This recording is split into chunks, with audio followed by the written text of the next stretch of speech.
اے اللہ میرے گھر کے ہر کونے کو اپنی رحمت سے بھر دے۔ یا رب ہمارے گھر سے ہر پریشانی کا سایہ ختم فرما دے۔ اے پروردگار ہمارے گھر کو سکون اور محبت کا گہوارہ بنا دے۔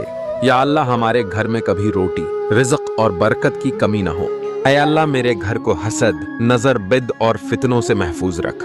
یا رب ہمارے گھر میں صرف تیری رضا والی باتیں ہوں۔ اے اللہ ہمارے گھر کے افراد کو ایک دوسرے کے لیے راحت بنا دے۔ یا اللہ جو دل آج غم سے بوجھل ہے اسے اپنے سکون سے بھر دے۔ اے مالک ہر رات ہمارے گھر پر اپنی حفاظت کا پہرا بٹھا دے۔ اے اللہ میرے بچوں کو نیک اور والدین کا فرما بردار بنا۔ یا رب ہمارے گھر میں کبھی جھگڑا نہ ہو، صرف محبت باقی رہے۔ اے اللہ ہمارے گھر سے مایوسی اور بے سکونی کو دور کر دے۔ یا اللہ ہمارے دلوں میں ایمان اور گھروں میں ایماندار ماحول عطا فرما۔ اے اللہ ہمارے گھر کی عورتوں کی عزت اور مردوں کی غیرت کی حفاظت فرما۔ آمین۔